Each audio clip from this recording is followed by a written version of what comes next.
Well, greetings to each of you. Welcome back to another episode of the Shakedown. I'm your host, Warden Dawson. Glad to be back with you. Again, glad to have Dr. Steve Sampson with us for a third episode talking about conflict management. Spent the previous two episodes, which if you haven't caught those yet, definitely need to go back and catch those, talking about the causes of conflict. And I'll be honest, as I talk with Dr. Sampson about it and look at it and think about it, how much responsibility I have personally when it comes to conflict. But want to move into a different part of conflict management, and that is skills, practical skills that we can put into place to reduce or manage conflict. So what are some of those skills, Dr. Sampson, that again, we need to be... Let me start with a quote. Okay. From someone who, very famous president, i.e. World War II, Okay. Franklin Delano Roosevelt, in a letter to Winston Churchill, many might even know that because we were at live. Roosevelt died before the end of World War II. Right. The day before he died, he wrote a letter to Winston Churchill. In the letter he said, if civilization is to survive, we must develop a science of human relationships. Interesting. They allow all people to learn to get along with each other for the sake of peace in the world. And that didn't happen, and the atomic bomb was dropped by the second president because that was the way they felt they had to resolve the conflict, which may have been the only way to resolve it. But that's tragic. Yes. So Roosevelt was saying basically, if we don't develop a science of human relationships, we're in trouble. And that doesn't come from the IQ scores. right. Okay. Yes. And so the second piece I want to suggest to you is how we define intelligence. Now, intelligence is a Greek word. The first two syllables, I-N-T-E-L-L, means intel. Well, what the Greeks felt intel meant to tell in. It's just reverse it. I have to tell myself. I have to think. Okay. So intelligence involves a self-discussion. Okay. Now, I always used to say to people, do you talk to yourselves? They go, yeah. Well, that's a good sign because you're from the first principle of the Greeks. Right. Talk to yourself. It really means tell inward. Yes. Don't always be looking that way. Talk this way. Yes. Well, some people don't get that. Okay, so they thought that intelligence was a self-discussion. Okay. The I, which is in the middle of it, means through. So I have to tell myself something from somewhere else. It has to come from someplace, through something. Right. Gence, G-E-N-C-E, means, or actually could mean sense. Okay. Gence and sense basically involve the senses. Okay. And you have senses. You have eyes, you have ears, you have a nose, you have a mouth, and you have skin, and those are your sensors. And nature built this in you so you sense things. Well, to sense things means to be aware. And so in this culture, most human beings in the American culture use their eyes and their ears to be aware. Right. What do I see? What do I hear? Mm-hmm. Other cultures use your nose. Right. Other cultures use your sense of taste, your sense of touch. By the way, the nose, interesting, of all your senses is the most intelligent. Interesting. And the reason it is, it has the best memory. And it's the only part of your senses that actually bypasses the thalamus in your brain. It goes right to the top of the neocortex. And that's why things you smell, you tend to retain a lot better than things you see and you hear. I know all of you had the experience of seeing a face but can't remember the name. Well, the name came through your ears. Right. In taste and smell, taste and smell go together, hand in hand, but they do overlap. But if you think about Alzheimer's, there's some studies that show the first sign of dementia Alzheimer's is a loss of sense of smell. And some people think, well, is that because it's a memory disorder? Why would the best memory sensor, the sense of smell, go first? Right. No one knows why. And it isn't true of everybody, but it's interesting that so your senses help you be aware of society, of the world, you surround everything. Okay. Right. All right. So an IQ test measures your sense of words, verbal they call it. Right. Why? Well, in order to live in our world, you got to be able to read words, hear words, and speak words. So as a little person, your mommy and daddy want you to understand language. Sure. You have to be aware of words. Right. You also be aware of quantity, measurement. Now we call it math. Right. But the bottom line is that our ancestors understood mathematical principles. They didn't have math. For example, let's take a Native American tribe. Okay. They didn't have math, but they understood that if you hunt buffalo, you can't kill them all. Right. You got to measure quantity. They have and you also basically had to understand, you had to use everything. There was no waste. They used everything. They used the hide, the bones. So that's mathematical. That's quantity. Right. Now, not in the concept of math itself. On a page of computations, Yeah, right? So all math really is the language of quantity. Okay. Words are the language of talking to people. Mm-hmm. And you have to be aware of those things. Well, that's why you find people sometimes who are aware of words and quantity, but don't have any, what I'm going to call, social awareness. Okay. No emotional awareness. Right. And that's why you find people who may be good at book smart kinds of stuff, but get in constant conflict. Right. And so what we're going to propose here is these next two episodes is social awareness, which is awareness of people, and you sense them. You sense them, Right. and you're aware of emotions. We'll cover the first one on social awareness. Okay. And this is a big problem in our society right now. Being aware of people, being aware of interactions with them. And as Roosevelt said, if we don't develop something, we're in big trouble. Yes. We got nuclear weapons. Right. And you saw what happened when he died. We dropped the nuke. Yes. Yes. Okay, and we got to cut that out. Interesting, he died the day before he sent it to Churchill. So here's my point. If he's saying that at the end of World War II, how do you manage conflict? Human relationships. Yes. And being sensitive to them, being aware. Okay, so that's our goal. So let's talk about sociability. Okay. The ability to be social. What it really means is are you socially fit to be in society? Okay. Some people are not socially fit to be in the society. They don't have sociability. Sure. They know how to talk to people. They know how to be with people. Right. And when you look at social behavior, there's four ways of looking at it. You got pro-social, which is you love people, you want to be around them. Okay. You Right. got social. You're nice to people, you get along. Then you got asocial, which is you're not going to hurt anybody, but you kind of want to live alone in a room. Right. Right. And then you got antisocial. You want to hurt people. Yes. So we don't want the last one, antisocial. Right. The asocial people, they're not going to harm anybody, but they hide. Sure. They hide. And I had a doctor one time say to me, "How many asocial people?" I said, "Yeah, you don't know because you never seen them." You never see them. He said, "Oh, is that what's going on?" I said, "That's what's going on." They're called agoraphobic. They don't want to come out. Right. Right. They're afraid of interaction. Yes. And we're getting more and more of it. And we look at all these violent situations going on right now with people. They're antisocial behaviors. These school shootings, these are people who feel isolated from their peer group, bullied, picked on, and they become angry beyond it. And you got others that are asocial. They don't hurt anybody, but they hide. Right. Well, I don't want either group, but the group is less threatening to us as the asocial one, but it's a shame that they have to feel isolated. Right. So sociability means you can't be one of those two groups. You got to be either social or pro-social. And you're not going to handle conflict without it. It ain't going to happen. Right. Okay? The expression loner, well, there you go. Well, loner did this. Right. Okay? And we don't teach that in school.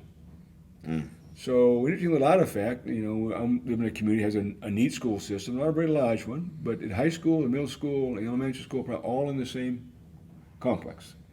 Okay. And I've convinced them to let me teach kids social emotional skills to lower conflict as they're growing up, not just learning the 3 R's. Right. Right. And I recently did something with ninth graders you'll find interesting. It was all day, 160 of them. I did groups of 40, an hour and a half each. I did 3 different times. The biggest request of these ninth graders was how to be likable. Interesting. And I did an hour and a half, 40 at a time, on how to be likable. You thought I hung the moon. Right. How to be likable. That's what they wanted. Yes. You know what the second request was? Divorce. You want to know why people get divorced? And they're interconnected. And I expected, I think, a whole wife, mom and dad get divorced. Yeah. And how to avoid it. These are ninth graders. Wow. And the last thing I did was social and emotional communication. Okay. Well, right now, the kids, they're all asking for it. Yeah. And we don't develop a curriculum in our formal education, we're in trouble. Right. So, here's our goal. So, when we talk about social, it involves basically 4 areas. It involves words, talking to people. All right. Well, sometimes people say the wrong thing at the wrong time. Yes. Basically, it's a poor choice of words or timing. Right. We've all done it. And some people have no damn filter. It flies right out of their freaking mouth. The next thing you know, they're in a fight. Why did he say that? Yes. An interesting term is called Maledicta. Now, linguists, mal means bad, dicta means words. It means profanity. Okay. And a lot of times people use maledicta, which offends people. Right. And so a poor choice of words causes conflict. Right from the get-go. Or the timing of it. Yes. Why did you say that just then? That was the dumbest thing I've heard in my dang life. Right? Right. So you got to keep in mind that it's when you speak, what flies out of your mouth and how does it come out? Yes. Okay? And a funny example of that was I was with a couple of friends of mine many years ago, and their daughter's always had a weight issue, and she comes in the door with a boyfriend. We're having dinner, and this woman, delightful. She has a lot of pastries on the table, and it's a wonderful meal. One of the daughters, a little overweight, reaches across and grabs 2 cookies. Okay. The mother says, "That's your problem," right in front of all of us. Oh, goodness. And her husband looks at me like, "Oh boy." And naturally, the daughter said, "Well, basically you," and walks out the door with a boyfriend. Now I'm sitting there watching this, and I said, "Okay, can I offer a solution here?" I said, "I've known her since she was a little girl. You don't change habits like that overnight, and a statement like that is not going to fix the thing. Sure. She didn't get that way overnight. You don't fix it overnight. Right. And I don't want to hurt your feelings, but putting all this stuff on the table ain't helping matters," I said to his wife. Right. Yes. Okay? So that's what I mean by poor choice of words at the wrong time. Right. Another big area is voice tone. Oh, sure. And you want to cause conflict? Right. Your tone of voice is a huge variable. Sure. And John Gottman's research on marriage, he's found out that it's called paralanguage, which is voice, tone, pitch, volume, Okay. is one of the biggest predictors of divorce. And Gottman can watch a couple for 15 minutes and tape them and tape their voice tone. He can predict divorce with 90% accuracy by watching their voice tone. Yes. So it matters. Your voice tone is Sure. crucial. Sure. And you got to keep in mind that we don't regulate our voices. And so what happens is we got problems. Well, so sociability also involves not just words and timing. It involves the tone of voice I use. Right. And people say it's not what you said, it's how you said it to me. Sure. You said the right thing. Yeah. Technically, but the Right. way you said it. That's right. And the voice is interesting. If you think about music, for example, there's a show on television called The Voice, I think it is, and you watch them, and they have. I love the show when the person's back to the person. That's when I like the show. And these people know the voice. They're people considered musically capable human beings. Right. They'll have a chair, and they'll hear a voice, and immediately they'll turn the chair around. That shows you how powerful the voice is. Right. You see? And it's because the voice is a direct link to your emotions. Right. Some people call it the Sentinel of Emotion. Sentinel is also a religious term. The sentinels were angels that protected the gates of God against the devil and the angels. So your voice is your emotional sentinel. It's your guard. It's your sentry. And what happens is you communicate emotions through that, and it's kind of hard to lie in the voice. Right. Okay.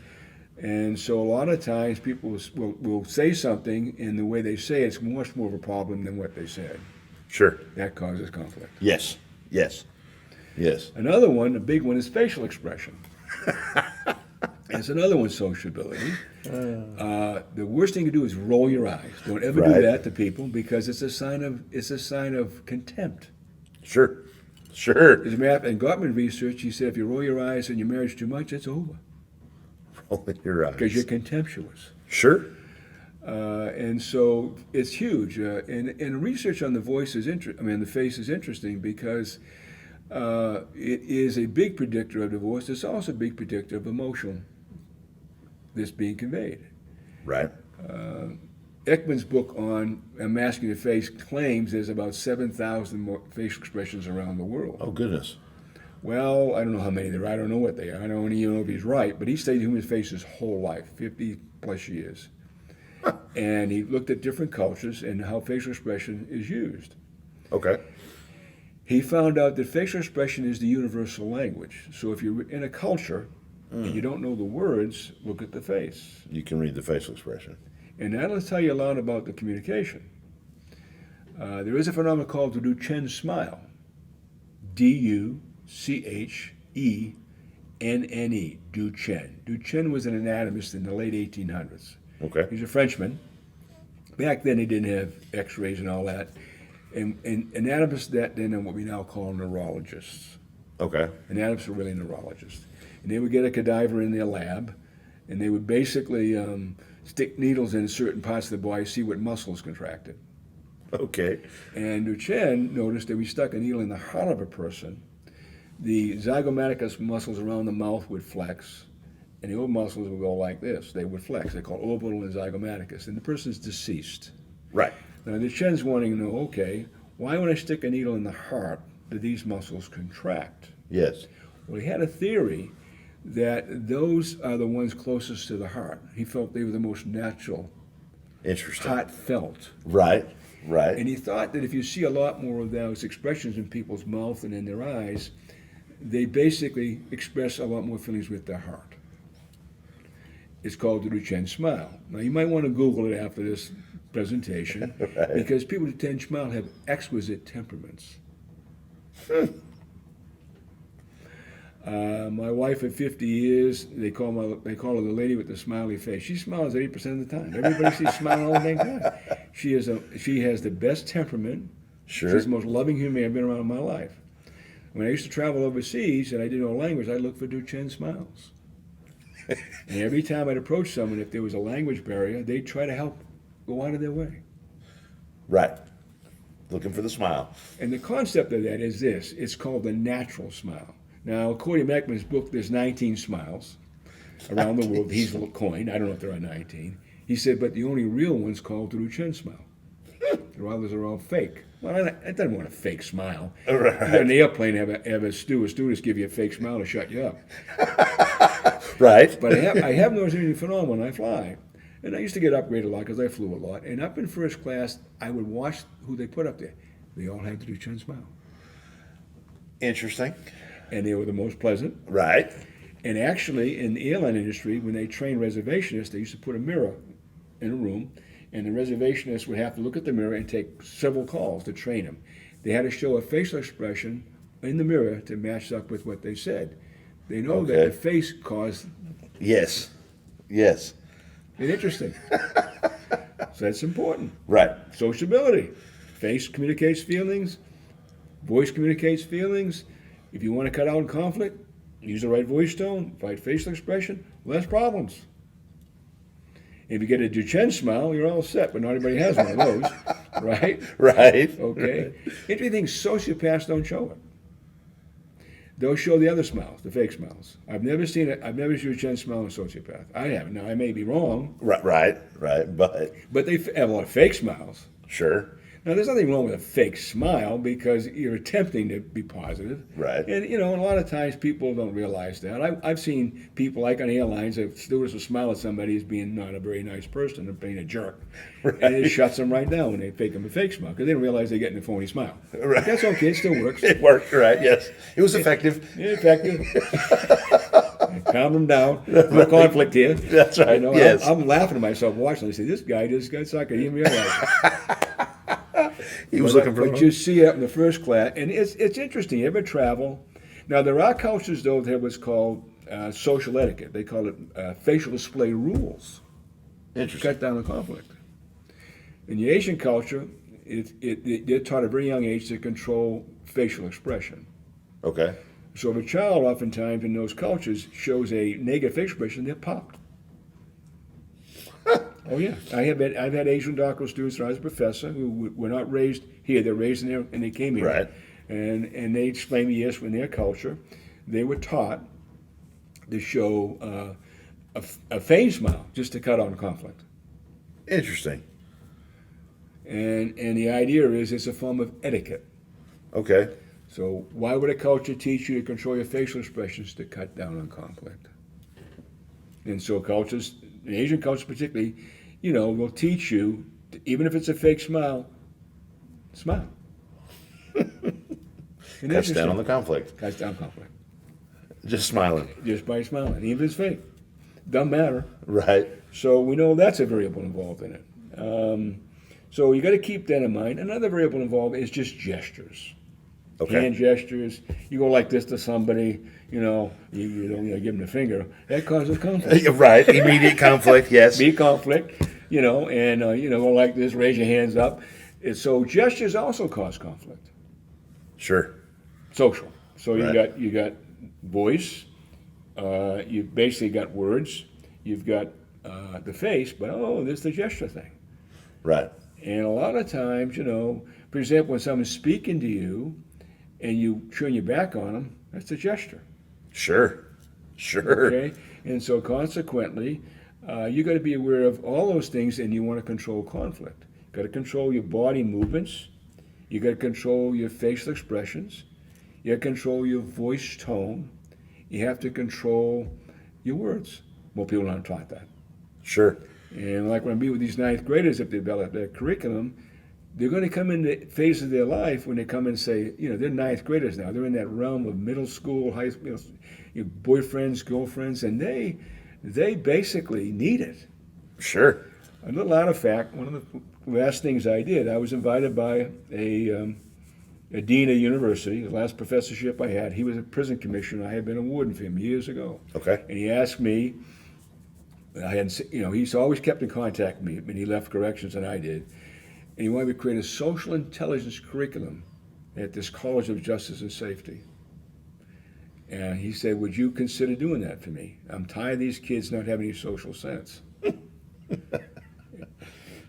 And I said, well, okay, but I said, I work for you. I don't want to be on the faculty on this thing.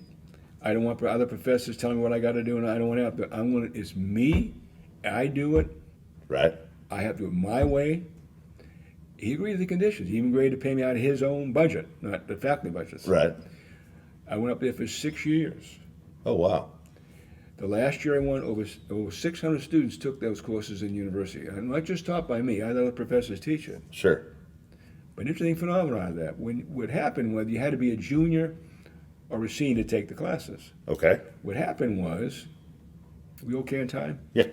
What happened was basically you take the curriculum for sophomores and freshmen to what's called an academic affairs committee. Because students at freshmen have to take required courses. Sure. My classes was an elective. Right. Right. But they were hearing about it and they wanted to take it. Yeah. Right. So they had to get approval. So an academic affairs committee, you're going to have, this school had 23. You had physics, history, English, IT, you had chemistry, all faculty members, and they all sit in this committee, and they have to vote Okay.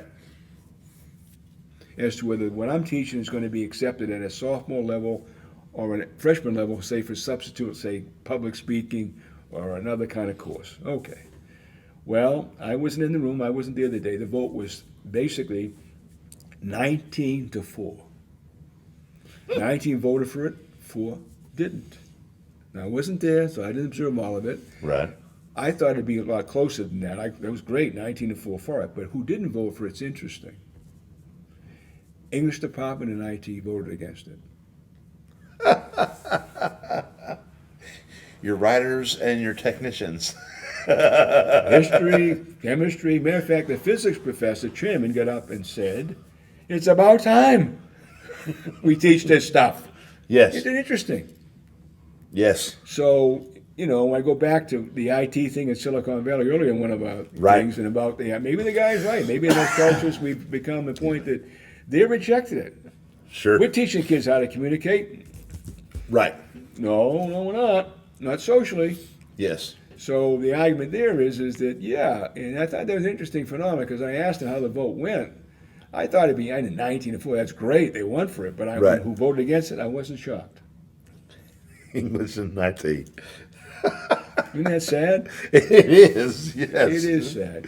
Yeah. And so consequently, Now the last thing, I hope I don't tell me We're something. good. We're good. Okay. Is paying attention. Right. That's a critical one.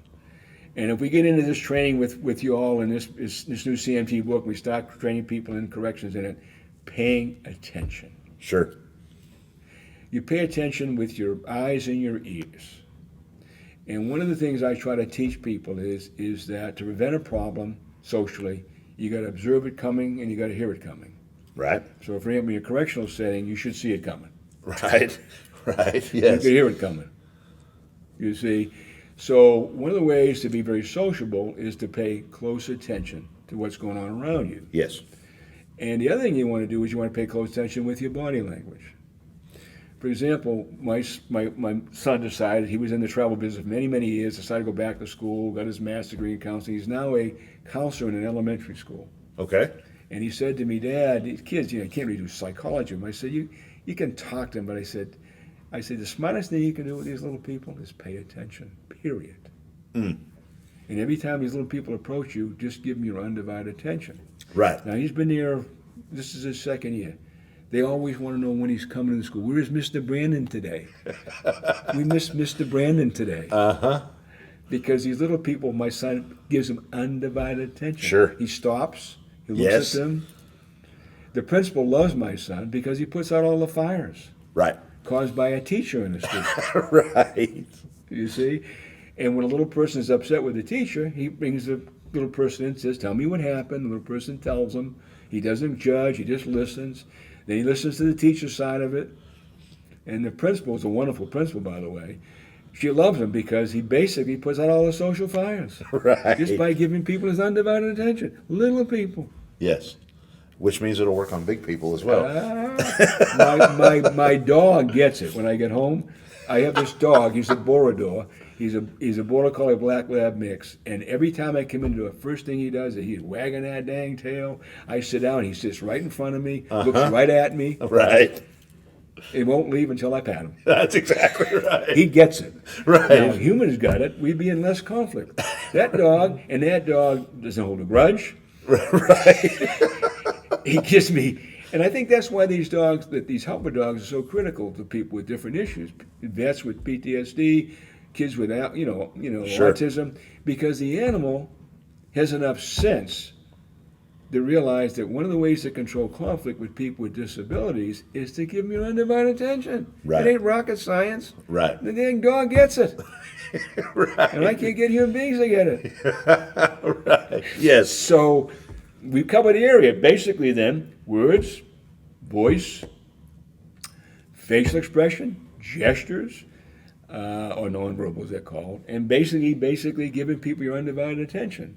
One of the things I think is kind of funny about it is that basically when I come in the door of my home at night, I observe my wife, I listen to my wife's tone, and I say, how was your day? Fine. It ain't fine. Right. Right. Yes. It ain't fine. So I better pay attention to that voice. And I'll sit down with across the table and I say, all right, what's going on here? Right. If I don't see it coming, what's the problem?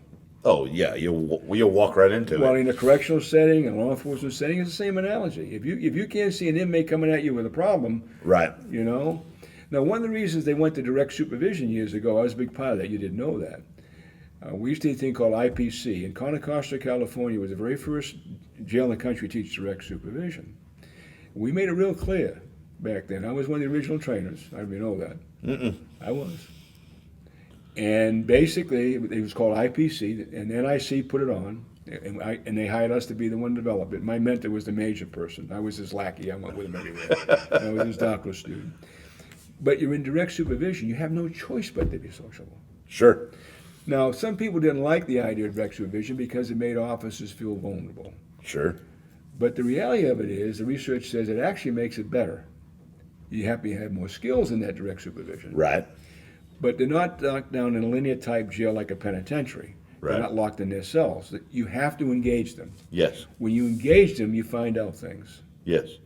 Yes. So if you want to avoid conflict in a correctional setting, direct supervision is a better way to do it. More complicated, but it requires that officer have incredible sociability to cut down on conflict. So part of our goal in this training with NIJO is to make sure, especially in a direct supervision, you better have sociability skills bar none. Right. To cut out conflict. Excellent. Excellent. Well, good deal. Well, we're out of time on this one. We've got one more episode we're going to do with Dr. Sampson talking about conflict management. And again, hope you're able to get some stuff out of this to, if nothing else, make you think about what words are you using, how you're saying it, facial expressions, so forth and so on. We'll pick up next week in this topic of conflict management. And until then, as always, guys, stay sharp, stay safe, stay vigilant. Godspeed to each of you.